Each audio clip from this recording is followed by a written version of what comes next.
Um tema importante, tem gerado forte preocupação entre os brasileiros. Segurança pública. Vamos falar da saidinha, né? Em todo o país, mais de 46 mil detentos receberam o direito à saída temporária de Natal. Na prática, cerca de 6,5% da população carcerária brasileira foi beneficiada com essa medida. No estado de São Paulo, que concentra aproximadamente 220 mil presos, cerca de 31 mil deixaram as unidades prisionais por um período de 7 dias.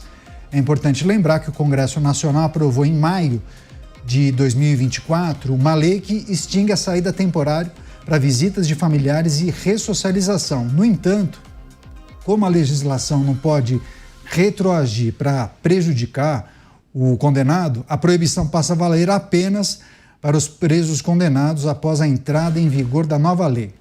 O principal ponto de crítica ao benefício é a reincidência criminal.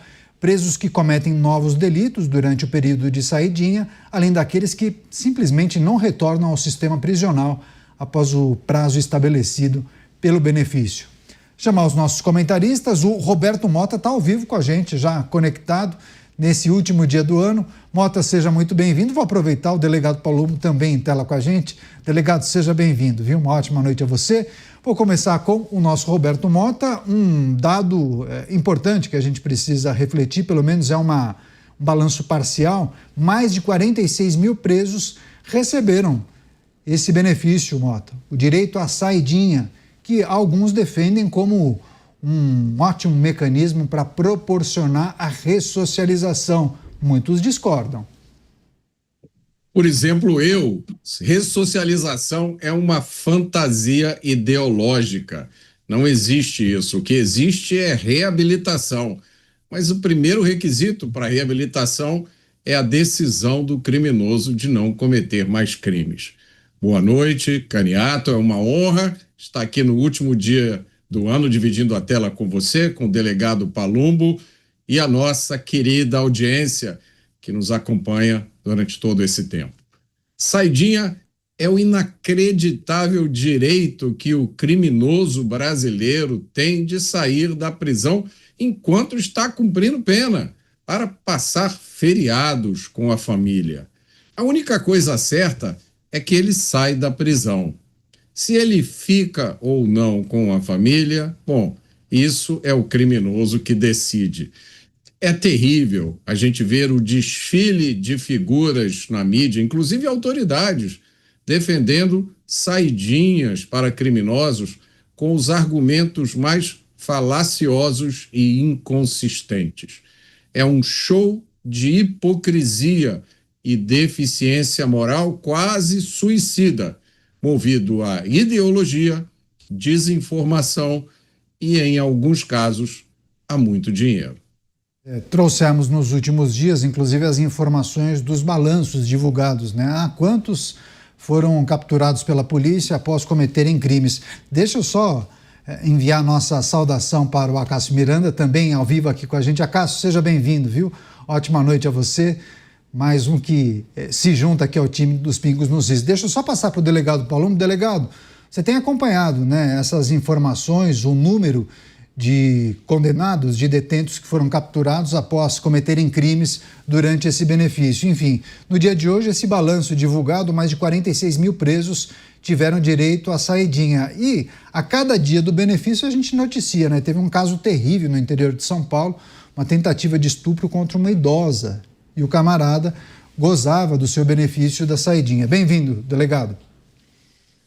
Boa noite, Caniato, boa noite, amigos da Jovem Pan e meus colegas de bancada, né? Entra ano, sai ano, a história se repete, é saidinha de final de ano, de Natal, de Réveillon, de Dia dos Pais, de Dia das Mães, mas neste caso não podemos mais culpar os políticos que fizeram a sua parte, né? Acabaram com a saidinha, embora o governo federal tenha vetado, e depois esse veto foi derrubado no Congresso Nacional.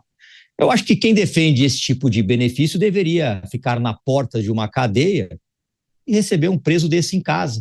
Eles vão ver o que é bom para tosse, como dizia a minha avó Yolanda, lá em Parada de Taipas, extremo norte da cidade de São Paulo, periferia da cidade de São Paulo. Eles não têm a mínima noção, quem defende este instituto, do que é um criminoso, do que ele é capaz de fazer.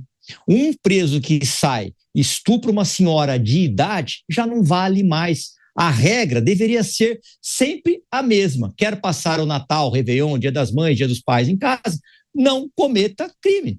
E aí você solta milhares de presos, vão para as ruas, boa parte deles cometem crimes, boa parte deles são pegos em flagrantes ou depois investigados, se descobre a autoria, e boa parte deles cometem crime e não são pegos, voltam para a cadeia como se nada tivesse acontecido. Não vale a pena. Cadeia é punição, cadeia não é resort, cadeia não é um hotel onde ele faz o que quer, embora no Brasil algumas cadeias parecem um hotel, onde o preso chega, escolhe o local que vai ficar, tem TV, pega um celular e continua a cometer crime. Cadeia foi feito para punir. E pela minha experiência ao longo de mais de 2 décadas como delegado de polícia, eu posso afirmar que o preso ele não teme cadeia. Por quê? Porque a cadeia, muitas vezes, ele acaba fazendo uma poupança, como eu já ouvi de um preso que eu prendi em flagrante, e ele falou, agora eu vou descansar, eu vou pegar o meu celular, vou cometer crimes de dentro da cadeia, vou comandar, vou fazer uma poupança, e daqui a pouco eu saio. Lembrando que boa parte dos presos em flagrantes sai na audiência de custódia.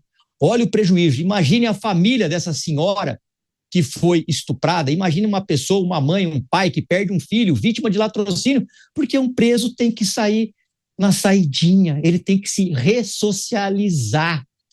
Só tem 2 maneiras do preso se ressocializar, na minha humilde opinião. Né? 2 não, uma que eu vejo, que eu converso com os presos, quando ele se encontra com Jesus através de alguma religião, e não estou falando de católico, de evangélico, de espírito, quando ele mesmo, por livre e espontânea vontade, resolve se regenerar. Caso contrário, boa parte desses presos vão cometer crime. Boa parte desses presos saem com missões, inclusive de matar policiais. Boa parte desses presos saem endividados. E o que eles vão fazer?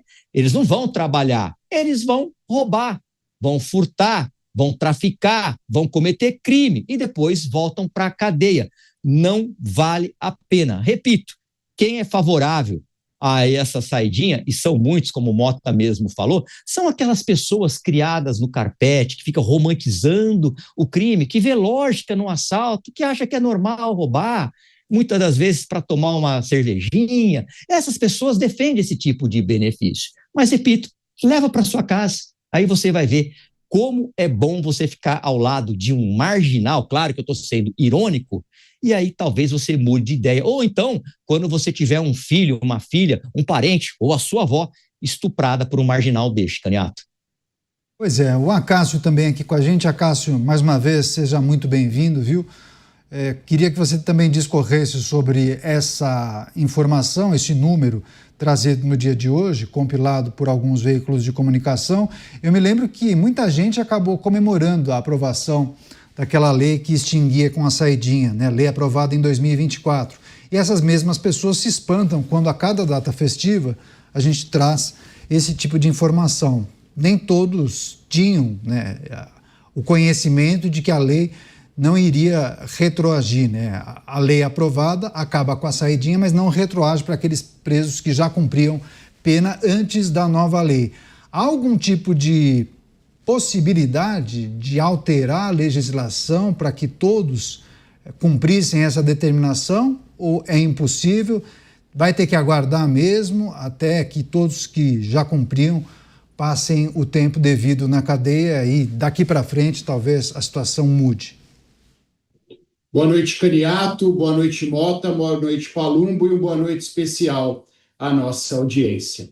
O que mais causa perplexidade em tudo isso, Caniato, e eu fiz o Pingos, estive a semana passada inteira no Pingos, e a cada dia que nós fazíamos o programa, esses números aumentavam. A quantidade de crimes praticados por presos em saidinha aumentava a cada dia. E nós tivemos, inclusive, um vídeo que foi transmitido naquela semana aqui, chocante, de vários presos de saidinha se encontrando ali numa praça próxima ao terminal da Barra Funda, confraternizando. Então, eles em liberdade e a sociedade assistindo aquilo perplexa, sabendo que teria menos liberdade nos próximos dias. Agora, o Palumbo bem disse, foi aprovada uma legislação extinguindo a saidinha, mas há um princípio no direito penal, está no artigo 2º do Código Penal, que as normas penais não retroagem,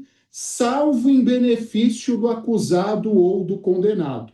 Como foi extinta a saidinha e ela era até aqui um benefício dos acusados e dos condenados, ela não pode retroagir, ela não pode alcançar fatos que lhe sejam anteriores. Agora, respondendo à sua pergunta, o único caminho para que isso acontecesse seria nós alterarmos o artigo 2º do Código Penal. A questão é que aí não seriam afetados só os beneficiários da saidinha, seriam afetados diversos outros condenados, seriam afetadas diversas outras pessoas. Isso, obviamente, não dá para você responsabilizar uma parcela considerável, inclusive pessoas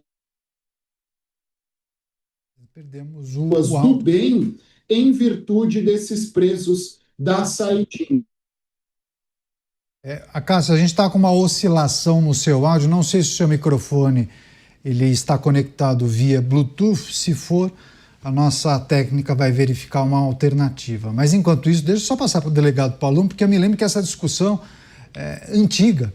Quando nós falávamos, ainda na época da tentativa de aprovação do fim da saidinha, ainda com aquela articulação de Guilherme Derrite, o delegado Palumbo trazia naquela ocasião uma discussão que era feita sobre a possibilidade de retroagir, porque havia um entendimento que não se tratava de uma lei, né, delegado Palumbo? Eu não me lembro qual era o dispositivo, mas você falava que alguns especialistas em segurança pública e também operadores do direito entendiam que sim, com o fim da saidinha, todos poderiam cumprir a depender do entendimento também do Congresso Nacional. Como foram essas discussões? A bancada da segurança pública ainda nutre alguma esperança de que haja algum tipo de ajuste na legislação, a reforma do Código Penal para que todos cumpram a determinação, ou seja, não gozem desse dispositivo? Olha, Caniato, eu acho muito difícil a gente ter uma reviravolta no caso das saidinhas, porque o judiciário já entendeu que somente para os novos presos, né, os novos condenados, que esta lei valerá. Mas está na lei de execução penal, que não é a lei do Código Penal. Então, poderiam muito bem interpretar o intuito de se proibir essa saidinha, mas não querem fazer isso. E do judiciário, lamentavelmente, né, alguns juízes, ou quem sabe boa parte deles, entende e acabam julgando, sempre pensando no bandido. Haja vista a audiência de custódia, onde muitas vezes o juiz ele pode fundamentar e manter esses indivíduos presos, mas não fazem, não querem. Tem tantos absurdos e brechas a favor de bandidos que eu posso citar um para vocês aqui, como por exemplo, o preso, enquanto ele não for citado, o processo fica suspenso. Dezenas de presos, centenas, milhares de presos passam em audiência de custódia todos os dias. E se ele está respondendo a algum processo, ele não é citado na audiência de custódia. Lá só vão perguntar como ele foi tratado, se ele sofreu alguma agressão física ou verbal, se ele foi alimentado e se ele tem alguma reclamação. Poderia se pegar, por exemplo, e citar esses presos para que o processo que ele está respondendo de outros casos não sejam suspensos. Eu tenho até um projeto de lei nesse intuito. Mas é uma coisa tão óbvia. Se o preso está lá na frente do juiz, qual a dificuldade de você citá-lo de outros processos que ele responde para que esse processo ande e não fique suspenso?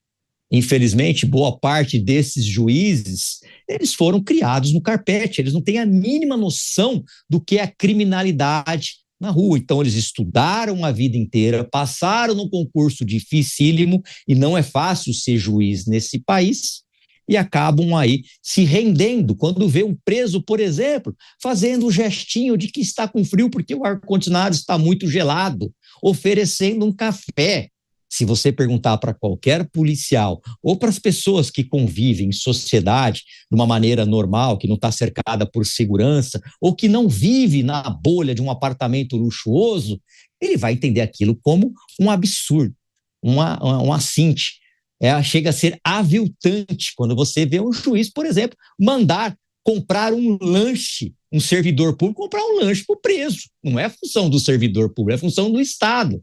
Então são esses absurdos. Quando você vê, por exemplo, um ministro da Justiça, criador da audiência de custódia, quando ele ainda era juiz no Conselho Nacional de Justiça, se vangloriar de que o preso agora, que 40% ou 50% dos presos sai na audiência de custódia, comemorando isso. Ou então, quando a polícia vai lá no Rio de Janeiro, age em legítima defesa e centenas de bandidos são mortos porque atiraram na polícia, ele acha aquilo um absurdo, talvez porque ele não saiba o que é você subir um morro ou entrar num ambiente hostil e ser recebido com tiros de fuzil. Não tem a mínima noção. Então fica muito, mas muito difícil mesmo. Repito, os deputados e senadores fizeram a sua parte. Infelizmente, o judiciário, por vezes, pende muito mais a favor do bandido, e a gente tem excelentes juízes que a gente costuma dizer que é caneta pesada, que os presos muitas das vezes sabem como são esses juízes, quando ficam sabendo que caiu em determinada vara, se borram de medo. Posso citar alguns exemplos: a primeira vara criminal de Ribeirão Preto, Dr. Guaraci Cibre Leite, os presos têm pavor de cair na vara dele, porque sabe que a caneta é pesada. Agora, também sabe quando um juiz ele é mais complacente, ele vê muito os direitos humanos, acredita na ressocialização, acha que o preso está lá pelas condições sociais da vida que lhe impuseram ele entrar no crime. Isso é mentira. A maior parte da população é pobre, é periférica, é trabalhadora, acorda cedo, pega marmita, pega ônibus, acorda 4 horas da manhã, e a imensa maioria da população é gente de bem, honrada e que não gosta do crime, detestam o crime. E quem mais sofre com a criminalidade não é o rico, que anda de carro blindado, que se roubar o celular de última geração de 15, 20 mil reais, ele vai lá e compra outro no mesmo dia. É o pobre, é aquela senhora que está no ponto de ônibus, é o porteiro, é aquela pessoa que está lá 4 horas da manhã esperando o ônibus para pegar a sua condução para chegar no trabalho. Essa pessoa que sofre, que compra uma moto em 60 meses, 5 anos para ir trabalhar, são eles que sofrem. Mas, infelizmente, né, vivem numa bolha, muita parte do judiciário, e acabam aí soltando o preso, como a gente viu André do Rep solto numa canetada num tribunal superior. E depois não adianta falar que a polícia prende mal, prende muito e prende muito mal, como o próprio ministro da Justiça falou. A polícia prende bem, prende todos os dias. Quem solta e solta muito mal é o judiciário. É isso, programas Pingos nos Is. Inclusive quero reforçar o convite, vocês que nos acompanham, estão preparando aquela mesa especial, vai ter um jantar naturalmente com uma porção de coisas gostosas. Deixa a televisão na Jovem Pan, acompanha os nossos debates, as nossas análises, enquanto os convidados começam a chegar em casa. Vou passar para o Acácio Miranda, porque a gente está falando sobre o fim da saidinha para os novos condenados, mas a manutenção do dispositivo para aqueles que já cumpriam pena a partir do momento da sanção desse projeto. O Acácio fazia a análise dele, a gente teve um probleminha no áudio. Acácio, se você puder resumir a sua introdução e retomar da metade para o fim, por gentileza.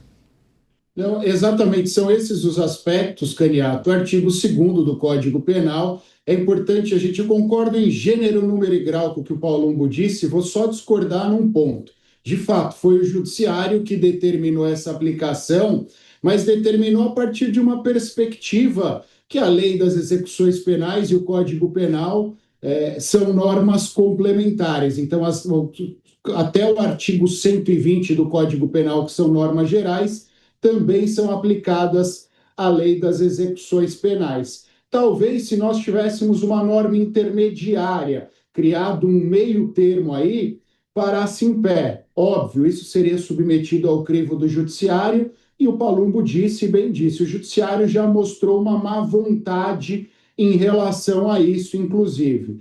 Mas, no fim do dia, o bom é inimigo do ótimo. O bom, que é o que nós temos nesse contexto, é aplicar ou deixar de aplicar a saidinha a partir daqueles que tenham cometido o crime em maio de 2024, que é a vigência da lei. e até que todos os condenados que tenham sido condenados antes disso cumpram a sua pena, infelizmente, nós estaremos aqui discutindo este problema, que é um problema que assola toda a sociedade. E eu vou reiterar mais um ponto do Palumbo, especialmente as classes Z, D e C. A segurança pública será o grande tema das eleições de 2026, exatamente porque os mais pobres estão sofrendo diariamente os efeitos da violência.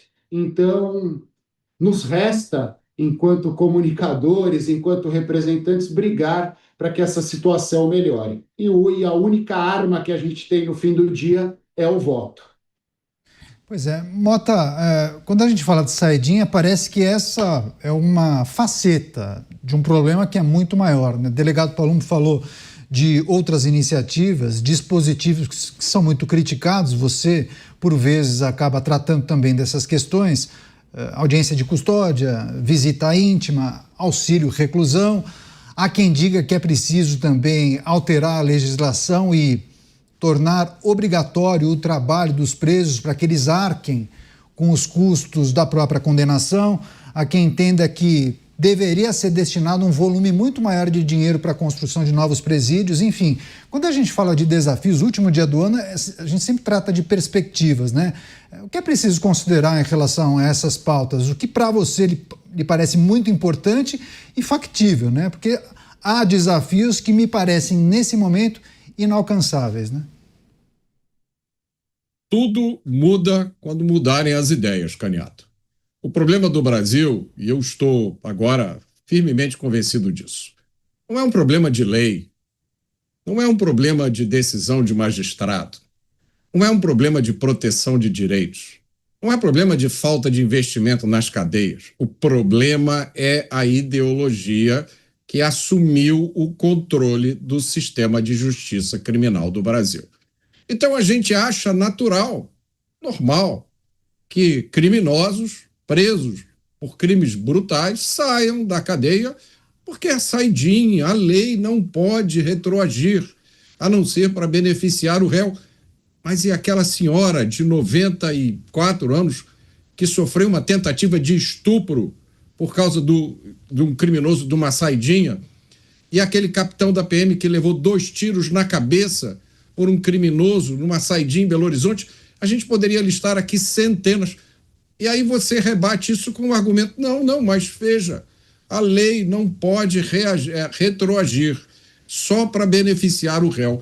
Em algum momento alguém tem que perguntar por quê.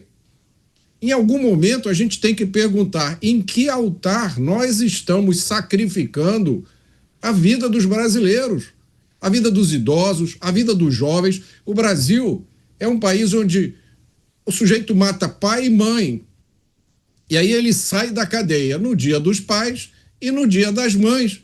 E é normal, os juristas dizem, não, está correto, isso é a observação da lei, porque a lei não retroage, a não ser para beneficiar o criminoso. Em algum momento a gente tem que perguntar que lei é essa. E eu não vou nem citar os outros casos recentes em que a lei foi deixada completamente de lado. A lei, o Código Penal, a Constituição, para condenar pessoas que foram classificadas como inimigas do Estado. Então esse é o Brasil de 31 de dezembro de 2025. Para os criminosos violentos, estupradores, homicidas, todos os benefícios, eles são intocáveis. Agora, para qualquer um que tiver uma opinião diferente daquela que é autorizada, é melhor tomar cuidado. Pois é, deixa eu chamar o delegado Palumbo, porque tem uma questão que é importante. Delegado, as pessoas que nos acompanham, por vezes, enviam mensagens, né? Cobram a gente para que trate de um assunto importante ou aquilo que ela gostaria que fosse tratado, enfim.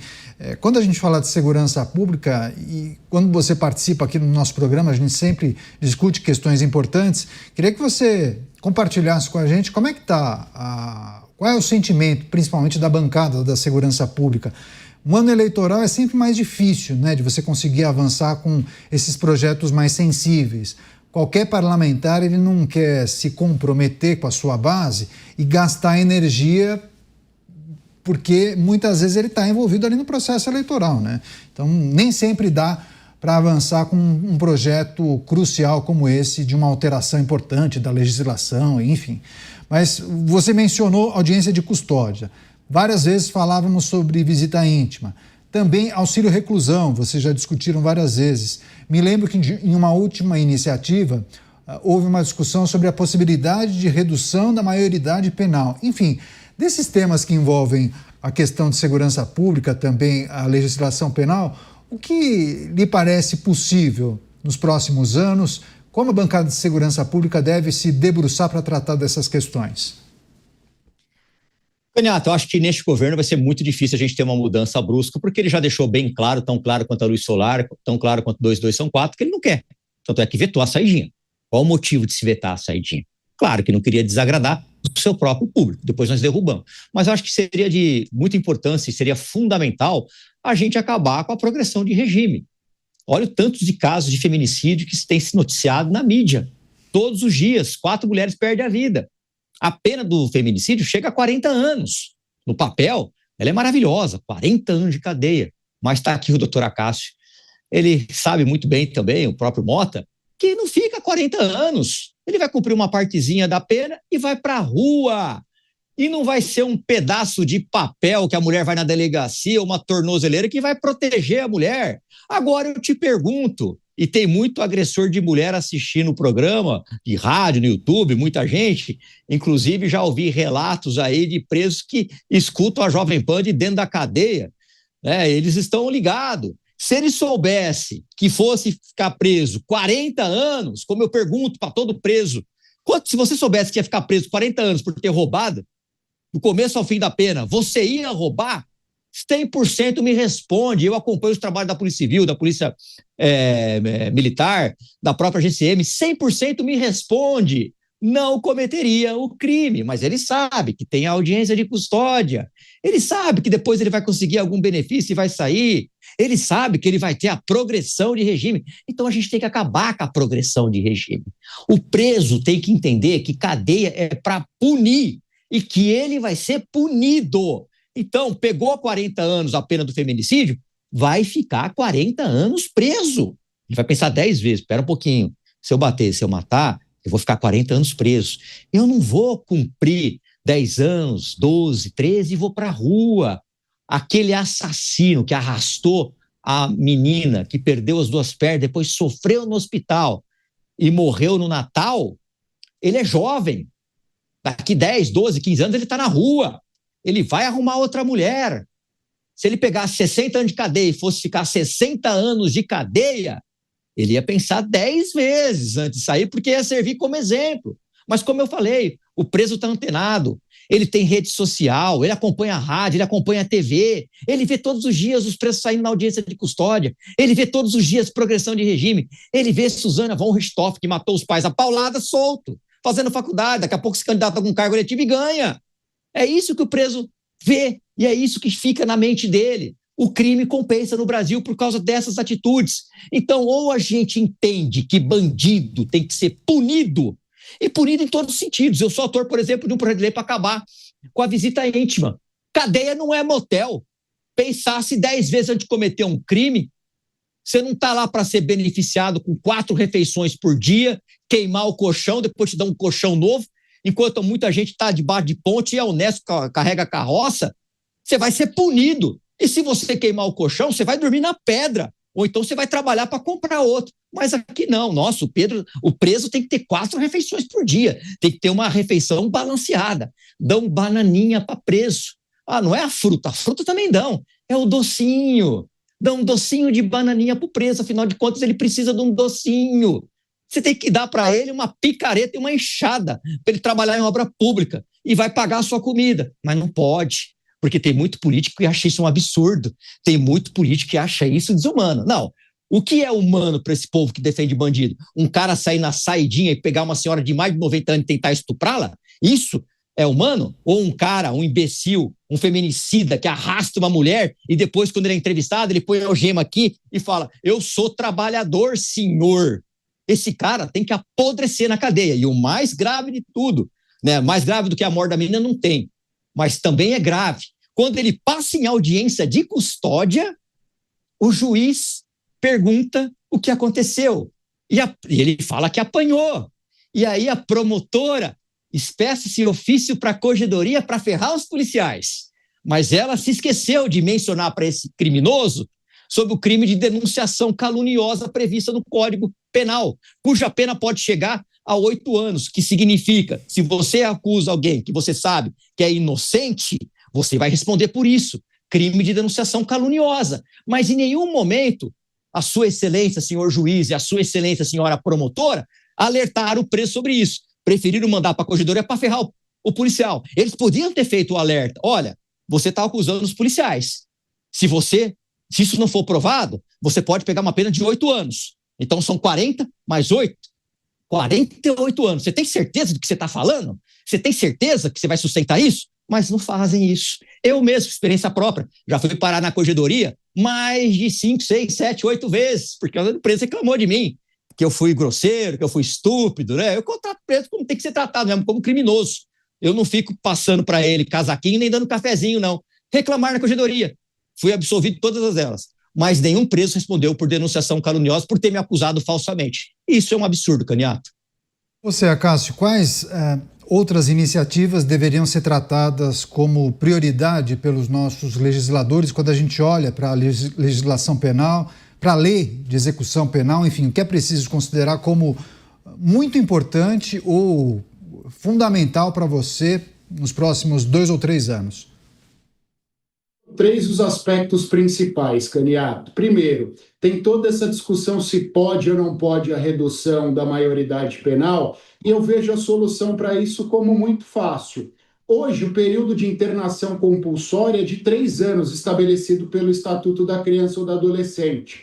Bastaria que nós alterássemos o ECA e passássemos essa internação compulsória para 10 anos, 15 anos, seja qual for o período, para que esse adolescente ele se sinta menos estimulado. Porque o Palumbo bem disse, a quantidade de pena ela tem 2 finalidades. Uma, para servir de parâmetro para a prisão, e, em segundo lugar, de desestímulo para os demais para que eles não cometam esse tipo de crime. Então, aumentar o período de internação compulsória eu acho que é um caminho.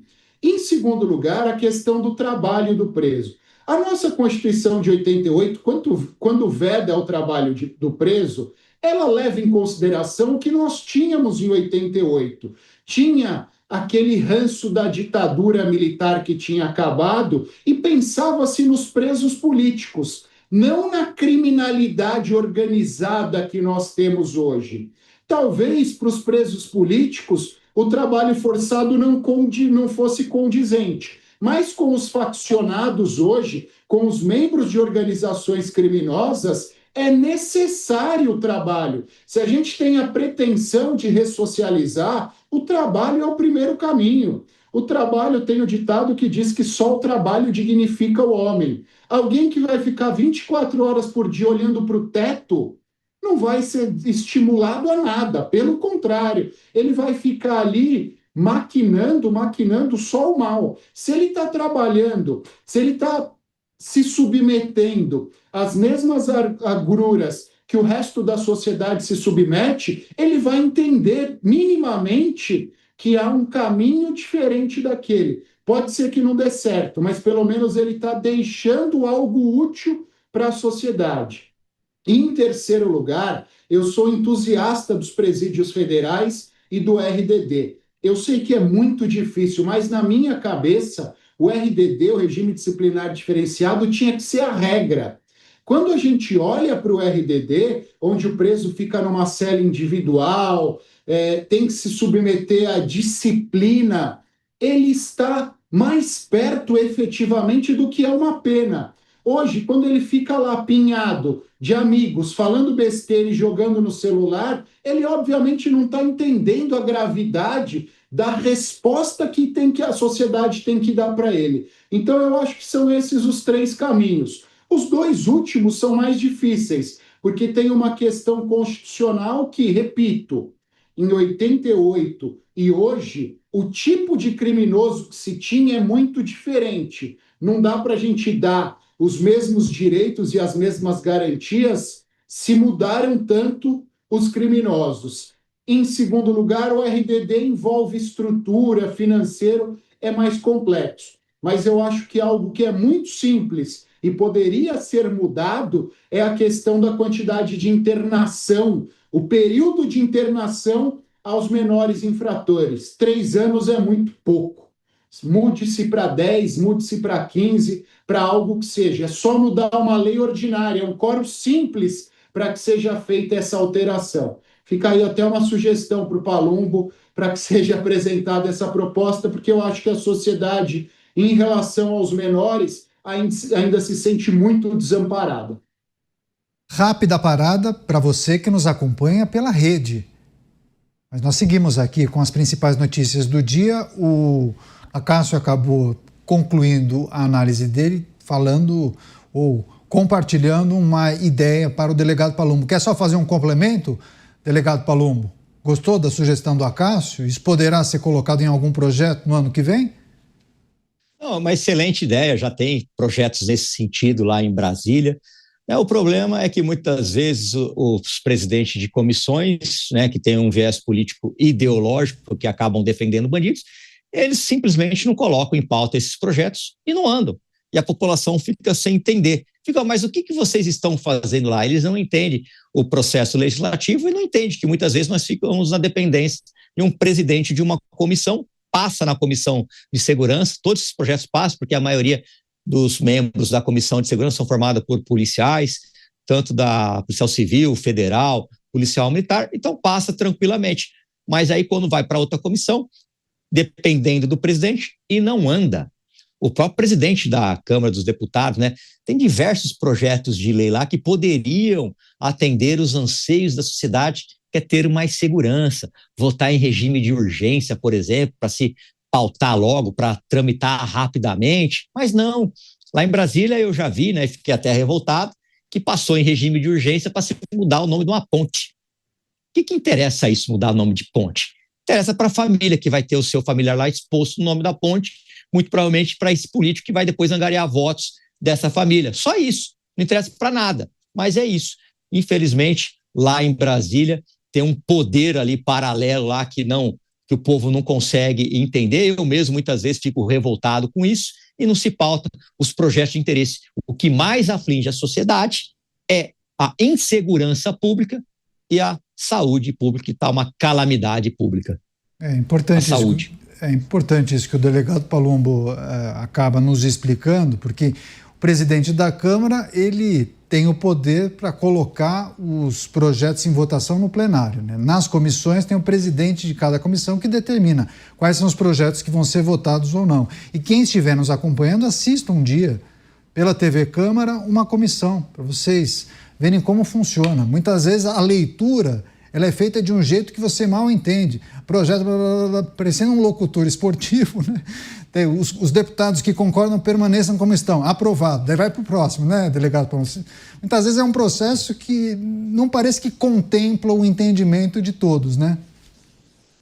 Exatamente. As pessoas não conseguem entender absolutamente nada. Nada, né? E o presidente da Câmara dos Deputados, do Senado Federal, tem um poder gigantesco. Por exemplo, você pode ter todas as assinaturas para se pautar um processo de impeachment. Se o presidente do Senado não quiser, não vai ser pautado. Pronto, acabou. É muito poder para uma pessoa só que não deveria representar toda a população através dos 512 deputados, mais ele que representa o que para fazer 513.